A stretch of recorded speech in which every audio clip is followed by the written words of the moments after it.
What's up, guys? Well, in a break from the tradition of the recent, 9 months to a year, we're gonna do we've been doing a whole lot of work on getting that thing brought back from the grave, the 87L 9000. You can check out the video series on that, but we haven't had much of any content on this is my 67 International Loadstar. That's been, there's a whole video series on this truck dating back about 3 years. But it's not just a restoration. It was a repower, complete driveline swap. Originally in its life was a 345 gas pot with a 5 and 2 trans, 2-speed rear end, 5-speed trans. Little baby power plant. And I'm just not a gas engine kind of guy, unless it's newer turbo stuff I can get into a little bit. I get behind that, but I grew up too late and I was way too into trucks my whole life. So diesel is my choice. It's simpler, it's logical.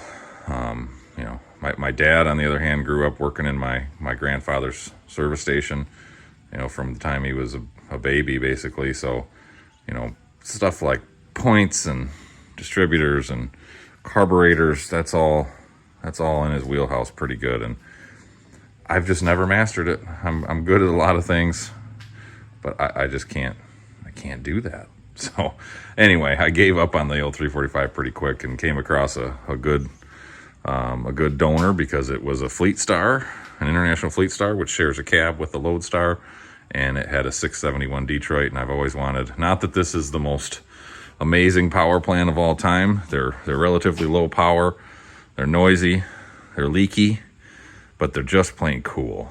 And not that I want to drive one every day or even very often, quite frankly, but 2-stroke Detroits I gotta have one. I gotta own one in my life, and whatever. So this was my opportunity to do it. So we repowered, and I love the Loadstars with the butterfly hood.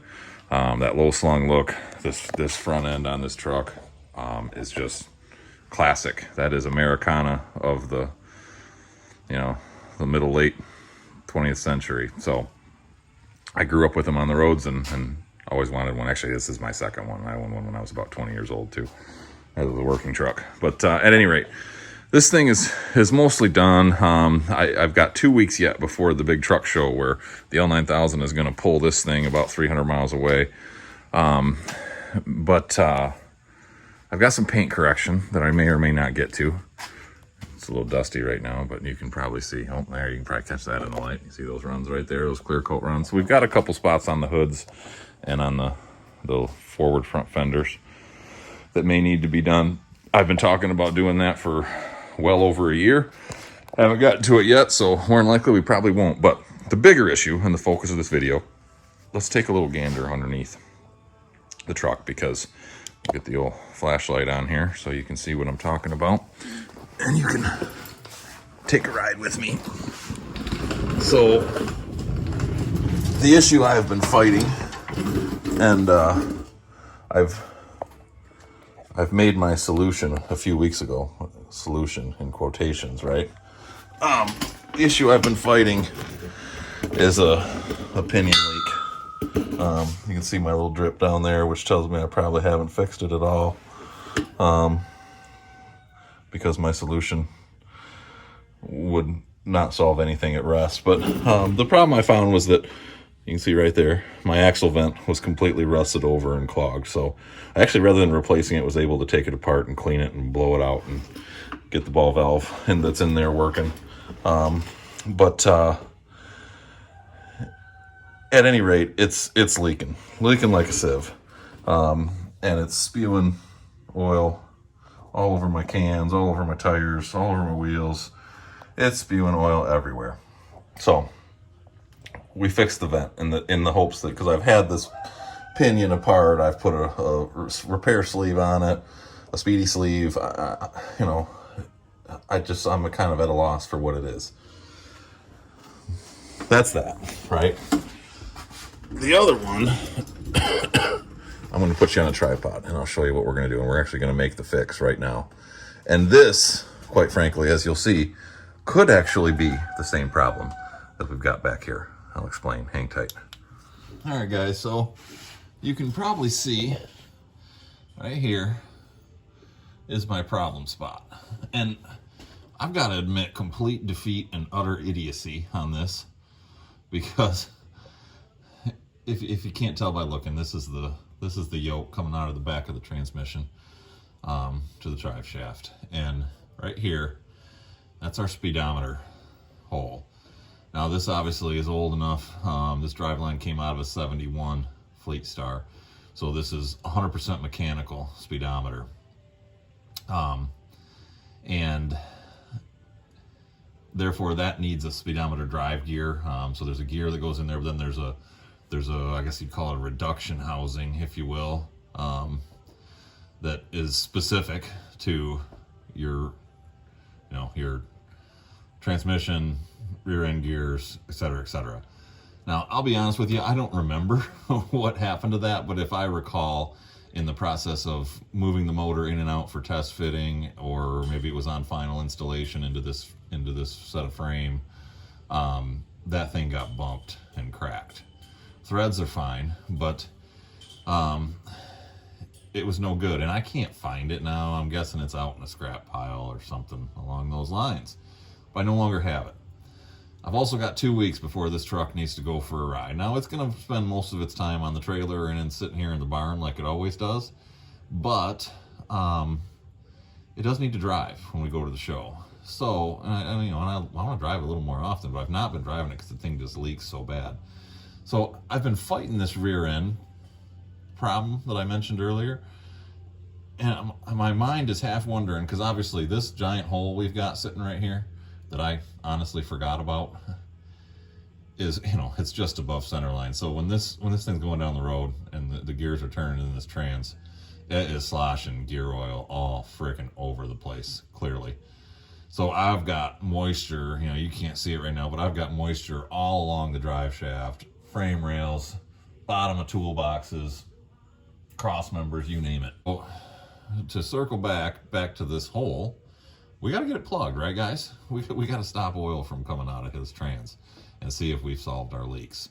To order the right set is, without knowing what I'm ordering, is almost impossible. They're not readily available. They're not super common. You can find them on eBay and stuff like that. I think my route is going to be a junkyard, honestly.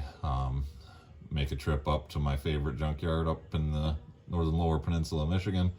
I'm sure there's some other parts I could score for both of my trucks, and a speedometer gear driver to have for parts and to adapt and get my speedometer going on this truck is on that list. So that's probably going to happen later this fall. So we're gonna see what we can. I hope you can see this. I hope. And I hope that I can get these threads to bite on these options I've come up with. Possibly. That plug might just do it.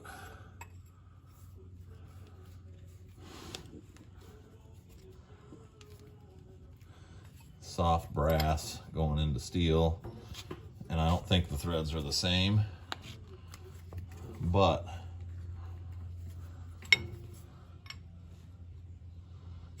the soft brass will cut first as opposed to stripping the threads in the trans, and I just need it to be like right about there. We're probably 2 threads in, she's tight, and we'll see if that solves our problem, right? Okay, well, after getting that plug in the transmission, I'll admit, my wife and I went for a drive in this last night, so I already know the results. Don't worry, we're gonna take it for another drive. So first I degreased and power washed everything underneath. And I don't know if you can tell, but it's still dry.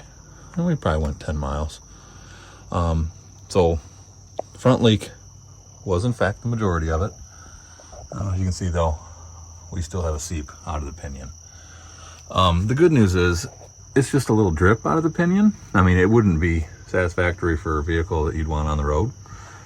This truck is not driven very often.